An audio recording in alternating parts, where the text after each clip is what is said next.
Hey everyone, and welcome to Inside Gaming for Wednesday. It's hump day, so let me give you a little bit of that, a little bit of this. I've been working the angles here. We got some more juicy rumors about the upcoming PlayStation 5. Again with the f***ing capital S, Brian. Jesus Christ. Just read it with a capital S.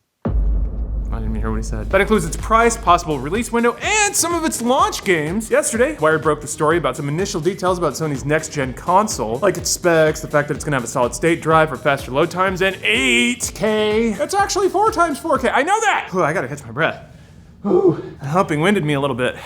There was a lot that Wired story didn't tell us, which makes sense because it's still more than a year away, and Sony obviously wants to save some info for its official rollout, which theoretically hasn't happened yet. Leaked Spring Eternal though, and people have uncovered a paste bin from a small developer who claims to have a lot more details about the PlayStation 5. Yes, it makes the Wired story look like a pamphlet that somebody shoved into your door about our Lord and Savior, Jesus Christ. Yeah, we know, it's just a paste bin, it may as well be a 4chan post, but it was posted all the way back in December and had a lot of details that were later confirmed by the Wired article, so this is when the X-Files theme kicks in. Maybe there's something going on here. So what's going on with this paste bin, Brian? Tell us about it. Yeah, so it, like the Wire article, says that the PlayStation 5 will be backward compatible and it'll still take physical games. It also had the same info about its CPU, which will be an 8-core AMD processor from the Ryzen family, and its GPU that's based on AMD's Radeon Navi family that will have ray tracing, and it'll support 8K upscaling. Again, all of this was reported by Wire, which does give the paste bin some amount of credibility, at least compared to a 4chan post. Whatever, I trust everything I read on Pastebin and 4chan, and I turned out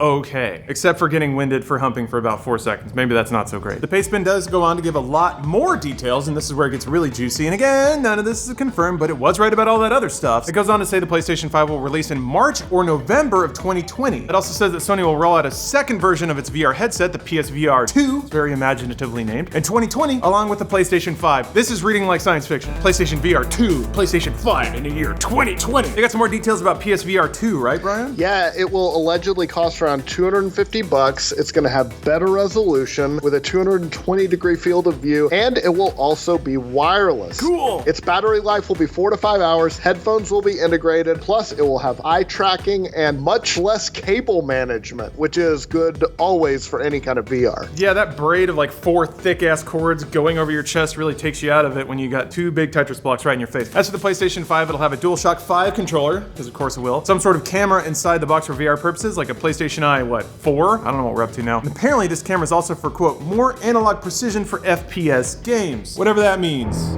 I got some ideas. This is something that's kind of interesting. So the DualShock 4 has that LED on the front, right? I assumed that would be used for like big motion tracking, because that's how they track the little PlayStation dildo controllers. But it never really turned out that way. I can't think of any games that did that. So maybe with the PlayStation 5 and the DualShock 5, it'll have the same like colored light on the front, and then the camera will recognize it. So if you move your controller around, you can use that as like fine aim for a first-person game. It's worked really well with the Switch. Big motion controls can translate into fine aim and stuff like that. I'm just saying I'm an ace at Splatoon 2, and I'd like to see that come to Killzone, which is apparently a series that doesn't exist anymore. We've also got some speculation about the pricing, right, Brian? Yeah, it will retail, according to the Pastebin, for $500, with Sony initially taking a big loss of $100 per console. That's a lot. Traditionally, a lot of console makers have taken a hit on hardware just to get it out in people's homes. For comparison, the PS4 costs about $381 to build, according to a teardown in 2013, and it sold for $399. So Sony actually made a small profit on each of those consoles. And while it's not unusual for console makers to sometimes take a loss at first, $100 is a pretty big hit. So I think I know the value in getting an install base and getting in people's homes. Why is that?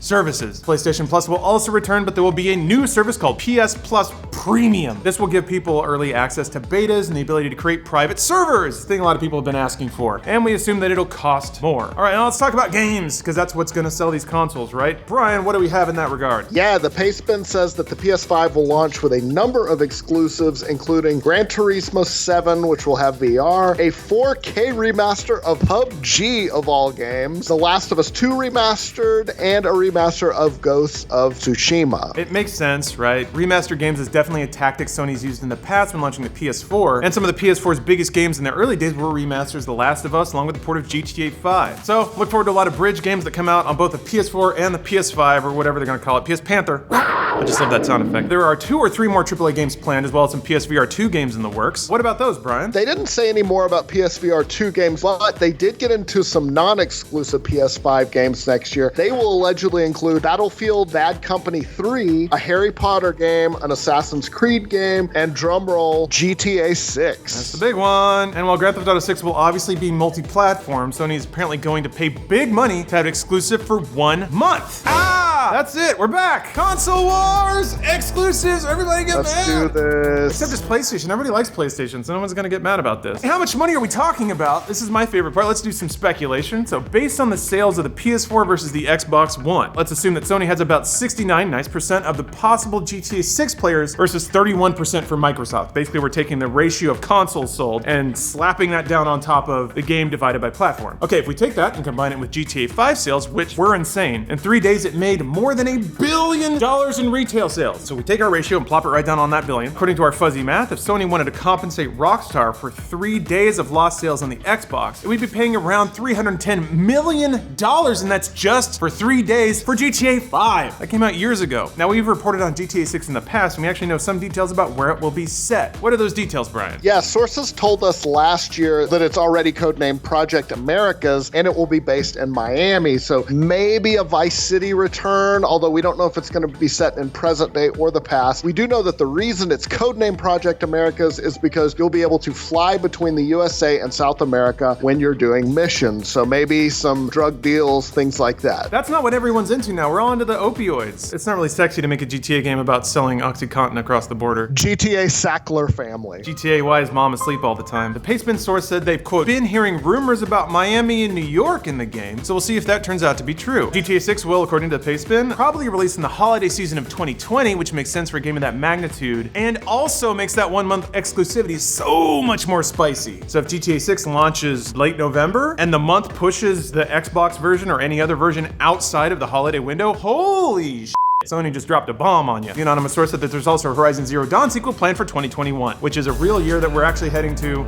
Good lord, time flies. Obviously, you should take all this with a big grain of salt. This is just anonymous text on a board, but some of these details, like we said, have already been confirmed in the Wire article, so there may be some truth to all of this. At any rate, it's looking like next year will be a big one for Sony as it starts to wind down the super successful PS4 and pivot to the new generation, whatever it's called, PS Panther. Sony, don't make an idiot out of me. So we have some speculation to add to this that might make it click in a little more. We're basically doing our little due diligence, doing a little investigation. Brian, what about the release date? Seems to fit here. So the holiday season does make sense. The PS4 and the Xbox One both came out holidays of 2013, but there's also a case for a March release date. So Sony's fiscal year ends March 31st, which means that a PS5, PS Panther release in the spring of 2020 could spike their earnings for this current fiscal year. Nintendo did something similar with the Switch, which came out in March of 2017, but of course, Nintendo was also in a hurry to get the Switch out because the Wii U was doing so badly. Yeah, Nintendo has an interesting ability to just whip out some new iteration of hardware to completely turn all their sales numbers around and make their investors happy. But as for Sony, a March 2020 release date would allow it to work the kinks out of its supply chain, troubleshoot any issues early with the PS5, and then be in really good shape for the holiday season. It also gets all the idiots like me out of the way who are going to be there day one, throwing my money on the counter that I had to scrape together and ignoring my phone as it rings off the hook from all my bill collectors. Then it pays bazillions of dollars for GTA 6 exclusivity over the holiday shopping season, which means that Sony could score an early knockout against the new Xbox, whatever it is. That's some real corporate hardball. As much as in the past it was getting the hardware platforms in people's homes so you could sell them software, now it's getting the hardware platforms in people's homes so you can sell them a subscription service. Sony knows this, Xbox knows this, they're all gearing up for it. So, and for Microsoft, it's definitely tough to overcome an early lead. Sony jumped out to one in 2013 with the PlayStation 4 versus the Xbox One, and it's never really recovered. So Sony could be looking to duplicate that in the next generation too. I don't know if Halo Infinite can stand up to that,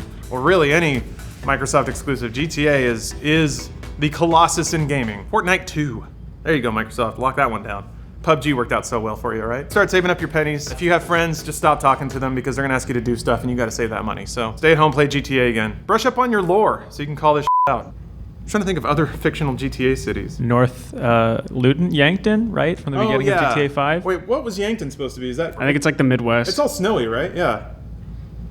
What a shitty place to rob a bank. Did they have money there?